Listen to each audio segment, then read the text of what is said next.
Ottapalam bus സ്റ്റാൻഡിൽ അജ്ഞാതനെ തലക്കടിച്ചു കൊലപ്പെടുത്തിയ കേസിൽ പ്രതി പിടിയിൽ. തിരുവനന്തപുരം അരുവിക്കര സ്വദേശി മധുസൂദനൻ നായരെയാണ് പോലീസ് അറസ്റ്റ് ചെയ്തത്. 2000 രൂപയെ ചൊല്ലിയുള്ള തർക്കമാണ് കൊലപാതകത്തിൽ കലാശിച്ചത്. ഒറ്റപ്പാലം നഗരസഭ ബസ് സ്റ്റാൻഡിലെ പോലീസ് എയ്ഡ് പോസ്റ്റിന് സമീപം കഴിഞ്ഞ ചൊവ്വാഴ്ചയാണ് 60കാരനെ കൊല്ലപ്പെട്ട നിലയിൽ കണ്ടെത്തിയത്.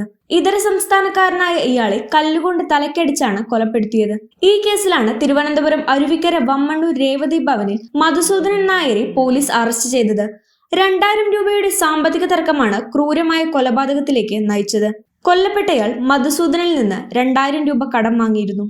ഇത് തിരിച്ചു ചോദിച്ചതിനെ ചൊല്ലിയുള്ള തർക്കം ഒടുവിൽ കൊലപാതകത്തിൽ അവസാനിക്കുകയായിരുന്നുവെന്ന് പോലീസ് പറഞ്ഞു. നേരത്തെ കൊല്ലപ്പെട്ട വ്യക്തിയുടെ കൂടെയുണ്ടായിരുന്ന സ്ത്രീയെ പോലീസ് സംശയിച്ചിരുന്നെങ്കിലും ചോദ്യം ചെയ്യലിൽ ഇവർക്ക് പങ്കില്ലെന്ന് വ്യക്തമായി. CCTV ദൃശ്യങ്ങൾ കേന്ദ്രീകരിച്ച് നടത്തിയ ശാസ്ത്രീയമായ അന്വേഷണമാണ് പ്രതിയെ കുടുക്കിയത്.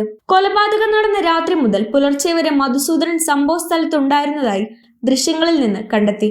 തുടർന്ന് ഇയാളുടെ ചിത്രം പോലീസ് ഗ്രൂപ്പുകളിലും സാമൂഹിക മാധ്യമങ്ങളിലും പ്രചരിപ്പിച്ചു.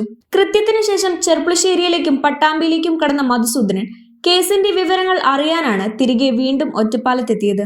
ബസ് സ്റ്റാൻഡിന് സമീപത്തെ മദ്യവിൽപ്പനശാലയ്ക്ക് അടുത്തുനിന്നാണ് ഷൊർണൂർ DYSP സഞ്ജു K എബ്രഹാമിന്റെ നേതൃത്വത്തിലുള്ള പ്രത്യേക അന്വേഷണ സംഘം ഇയാളെ പിടികൂടിയത്. The pleasure of personal banking. Mannarkkad rural service സഹകരണ ബാങ്ക്.